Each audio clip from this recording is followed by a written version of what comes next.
Dakta Radio, bijak dan cerdas. Rekan Dakta, Ketua Umum Partai Dakwah Rakyat Indonesia Farid Uqbah ditangkap Densus 88 pada Selasa di Bekasi atas dugaan tindak pidana terorisme. Dan rekan Dakta, kami akan membahasnya terkait dengan hal ini dalam perspektif hukum bersama Ketua LBH Pelita Umat Chandra Purnairawan. Perspektif hukum. Assalamualaikum Pak Chandra. Waalaikumsalam warahmatullahi wabarakatuh. Ya, Pak Chandra melihat kasus ini bagaimana pandangan hukumnya? Pertama, saya tidak akan menyoroti khusus ya terkait Ustadz Farid Uqbah. Tapi saya menyoroti terkait hukum acara penangkapan ya, penanganan tindak pidana teroris. Nah, saya melihat bahwa mengkaji bahwa proses penanganan tindak pidana teroris ini hukum acaranya dia agak sedikit berbeda dengan hukum acara pada hukum pidana umumnya yang diatur dalam KUHP, ya, Kitab Undang-Undang Hukum Acara Pidana, begitu. Nah, ini yang harus kita pahami. Nah, sehingga saya melihat bahwa aparat itu kemudian dia terlebih dahulu melakukan tindakan penangkapan dibandingkan kemudian melakukan pemanggilan untuk dilakukan pemeriksaan. Nah ini. Nah, kritik saya adalah saya berpendapat bahwa mestinya dalam perkara tindak pidana terorisme itu baiknya mengacu kepada KUHP, kepada Kitab Undang-Undang Hukum Acara Pidana, di mana ketika calon tersangka itu dia dipanggil terlebih dahulu untuk dimintai klarifikasi, dimintai keterangan, ya, di dalam lebih lanjut dalam proses BAP, begitu. Setelah dimintai keterangan, diperiksa, baik si calon tersangka maupun saksi-saksi lainnya. Jika hasil pemeriksaan itu kemudian ternyata misalnya terdapat dugaan bukti permulaan, maka saya kira aparat penegak hukum bisa meningkatkan statusnya, begitu. Status dari mulai saksi kemudian tersangka, atau kemudian setelah tersangka jadi penahanan, begitu, penangkapan dan penahanan. Nah, kalau yang sekarang kan saya kira tidak ada langsung pemeriksaan, langsung saja ditangkapkan, begitu. Tapi pola-pola seperti ini saya lihatnya tidak hanya pada tindak pidana terorisme. Dalam Undang-Undang ITE saja tidak diperiksa terlebih dahulu langsung ditangkap. Contoh kasus yang pernah saya tangani, misalnya Gus Nur ketika kasus Jakarta, atau kemudian dalam kasus misalnya Ali Barsah yang kemudian saya tangani juga, nah, itu ya, itu juga tidak melakukan pemeriksaan, langsung ditangkap, setelah ditangkap baru diperiksa, kan begitu. Benar. Nah ini, saya kira pola-pola seperti itu mesti menjadi perhatian khusus bagi pihak Kapolri untuk ditegakkan hukum acara pidananya, gitu. Karena kalau tidak ditegakkan hukum acara pidana, mau mengacu kepada siapa, kan begitu. Misalnya aparat mengatakan, wah kalau harus begitu dipanggil-panggil dulu, nanti akan si calon tersangka ini menghilangkan barang bukti atau kabur, kan begitu ya. Misalnya begitu pernyataannya. Kalau memang pernyataan begitu, ya tinggal dirubah saja hukum acara pidananya. Karena hukum acara pidana yang sekarang itu masih belum dirubah dan masih berlaku. Jadi, calon tersangka diberikan hak untuk melakukan klarifikasi, memberi keterangan dan pembela. Nah, itu saya kira yang harus kemudian dilihat. Kemudian yang kedua, jika tindak pidana terorisme ini adalah extraordinary crime, kejahatan di luar biasa, pertanyaan selanjutnya saya adalah, apakah korupsi juga extraordinary crime? Karena kalau korupsi itu adalah extraordinary crime, mestinya prosesnya adalah langsung ditangkap, tidak perlu diperiksa terlebih dahulu, kan begitu. Tapi dalam tindak pidana korupsi, saya melihat bahwa calon tersangka itu dipanggil dulu, dimintai keterangan, diperiksa, baru kemudian dinaikkan status dari tersangka, setelah tersangka dinaikkan jadi penangkapan dan penahanan, begitu. Nah, sementara yang kemudian langsung ditangkap, itu rata-rata bukan diperiksa dulu, tapi dia OTT. Nah, dalam konteks ini saya kira tindak pidana terorisme diperlakukan sama saja proses penanganannya dengan tindak pidana korupsi, begitu. Kalau OTT, misalnya ya, ada orang mau siap-siap mau ngebom, ke OTT ini ketangkep, nah oke lah, saya kira langsung ketangkep di situ. Atau dia sudah OTT-nya pas lagi persiapan, misalnya begitu, oke ditangkap, saya begitu. Nah, tapi dalam konteks tidak OTT ketangkap basah, saya kira mestinya prosesnya adalah dilakukan pemeriksaan pemanggilan untuk klarifikasi terlebih dahulu. Saya kira begitu. Jadi itu begitu. Baik. Nah, sepertinya kalau dilihat hukum Indonesia gerak cepat banget ini kalau ITE, apalagi yang berhubungan dengan pemerintah, baik itu kritik atau hoax dan lain sebagainya, dan juga terorisme ini. Mengapa ini? Ini kan bisa menimbulkan presiden buruk bagi hukum Indonesia dan persepsi dari masyarakat, Pak Chandra. Nah, itu dia. Saya kira begini ya. Karena saya tidak tahu bagaimana ya pola pikirnya. Satu, saya melihat begini, bahwa aparat kepolisian itu adalah sebagai penafsir pertama. Penafsir pertama dalam menafsirkan sebuah hukum.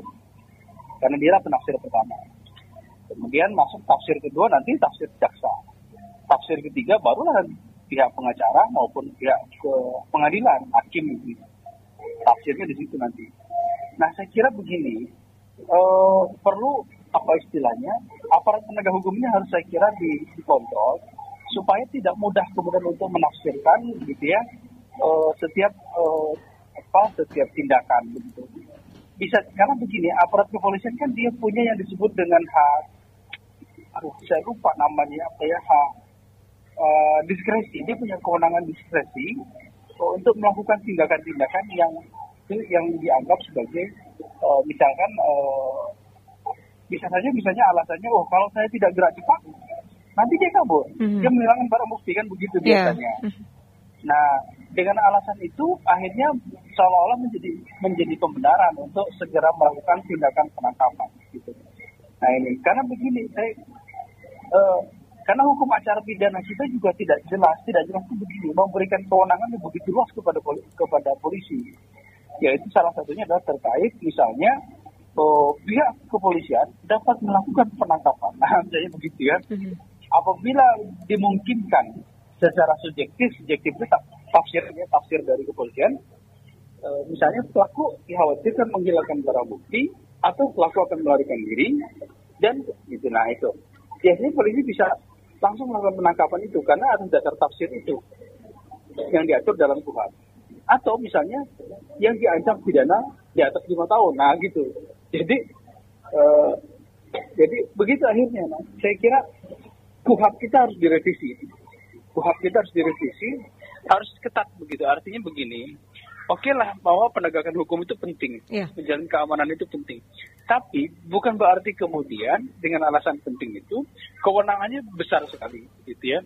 Nah ini saya kira KUHP kita harus betul-betul dicek dan direvisi agar istilahnya proses penegakan hukum itu memperhatikan hak asasi manusia. Saya kira begitu dan tidak mengekang hak-hak sipil yang lain. Begitu saya kira. Iya, kalau dilihat penangkapan berlangsung yang masih terduga teroris, kita lihat saja Munarman lalu dan lainnya, seolah-olah mereka itu sosok yang jahat tanpa belum dibuktikan begitu. Nah, media ataupun juga dari siapapun mereka yang menyoroti, mengambil gambar detik-detik penangkapan dan sebagainya, bagaimana Pak Chandra?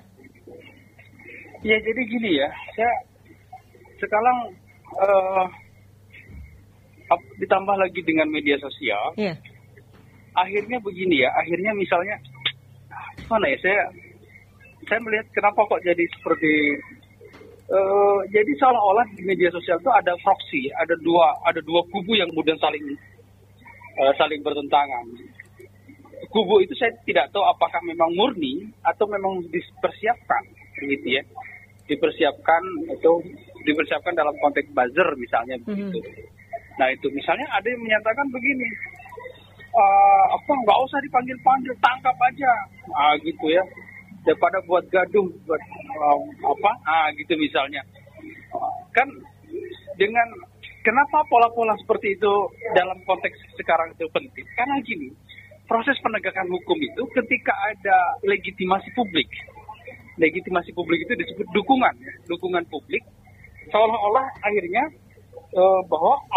bahwa bisa dilakukan tindakan yang demikian begitu loh, ketika ada dukungan legitimasi publik. Nah, legitimasi publik itu bisa secara alami memang betul-betul didukung oleh publik, atau legitimasi publik itu diciptakan dengan cara misalnya menyiapkan pra-buzzer yang mendukung tindakan-tindakan yang akan dilakukan atau yang setelah dilakukan itu. Misalnya begitu. Nah, ini saya kira, saya tidak tahu apakah ini memang sudah disiapkan atau memang murni gitu ya. Karena sedih juga kalau baca-baca komentar netizen itu ya, misalnya begitu. Misalnya ceramah yang tidak bermutu, ceramah radikal, bubarkan aja, tangkap saja, penjarakan saja, kan begitu. Seolah-olah begitu. Jadi akhirnya seperti terjadi proksi di tengah-tengah media sosial. Saya kira terjadi polarisasi yang sangat kuat gitu ya di tengah-tengah masyarakat, begitu ya, polarisasi ini. Dan polarisasi ini jika dibiarkan berbahaya sekali. Berbahayanya apa? Akan menimbulkan distribusi, kemudian distrust, kemudian disintegrasi bangsa. Saya kira ini berbahaya. Gitu. Baik. Ataupun kalau penggiringan opini bagaimana nih Pak? Ya, yang disebut dengan penggiringan kan berarti sudah dicipta, sudah dipersiapkan penggiringan itu. Nah itu, kecuali memang dia alami ya, alami dalam arti bukan disiapkan begitu. Kalau alami kan berarti itu lebih ke apa istilahnya, aspirasi masyarakat kalau alami. Tapi kalau disiapkan itu lebih penggiringan. Nah, penggiringan itu yang saya kira perlu diwaspadai yang demikian itu. Nah, ini saya kira saya cukup menarik tuh laporan dari Google ya. Google apa Facebook melaporkan gitu ya. Nah, gitu. Yang katanya ada beberapa instansi negara kita yang meminta dihapus ya gitu ya. Konten-konten di internet gitu. Contohnya gini ya. Kita nulis kata HRS langsung di blok. Benar. Kemudian nulis kata Habib strip RS langsung di blok. Saya bikin tulisan LO tentang HRS ini bingung kadang-kadang mau ditulis apa begitu loh. Iya. Gitu. Nah, ini kan saya kira berbahaya yang begini tuh. Jadi seolah-olah ada satu pengekangan, yang kedua pelanggaran asasi orang begitu ya. Nah, tapi itu seolah-olah menjadi legal. Karena kenapa? Karena ada legitimasi publik. Legitimasi publik itu adalah dukungan masyarakat yang secara alami atau dipersiapkan atau digiring. Nah itu yang saya kira sangat berbahaya sekali yang demikian. Baik. Nah, pelajaran apa yang bisa kita lihat ataupun yang bisa kita petik begitu sebagai masyarakat melihat penangkapan terduga teroris, lalu juga ITE dan lain sebagainya ini, Pak Chandra? Ya, saya kira gini ya, aparat penegak hukum saya kira kalau dia memang sedang tidak melakukan tindakan misalnya mempersiapkan pengeboman atau tidak sedang bawa bom begitu ya. Iya. Saya pikir dipanggil saja dulu, diperiksa dulu begitu ya. Karena kalau langsung ditangkap, dituduh langsung stempel teroris kan bahaya juga. Karena ini bisa nimpa kepada siapa saja loh begitu maksud saya itu. Orang dengan di stempel teroris udah susah nanti ditemui. Iya. Gitu loh, ini agak ngeri-ngeri sedap juga. Bicara yang demikian ini. Iya. Gitu loh. Hampir sama sih kalau misalnya kayak di negara, kalau Korea Selatan itu kalau bicara komunis, dia diperlakukan agak sama nih, kalau di kita kan teroris. Yeah. Kalau sana misalkan berbicara mendukung Korea Utara aja bisa dipersoalkan tuh perlakuannya. Oh gitu loh, agak sulit juga ditemui segala macam lah gitu. Seolah-olah negara ini sudah bebas bisa melakukan apa saja kalau misalnya berkaitan dengan teroris, kemudian begitu dan lain-lain. Iya, baik Pak. Tapi kalau untuk yang terduganya ini kan sudah distempel oleh masyarakat ataupun dilabeli oleh polisi bahwa mereka itu seperti ini begitu. Nah, itulah peran media. Media itu saya kira posisinya bukan menampilkan pernyataan statement, tapi dia harus menggali.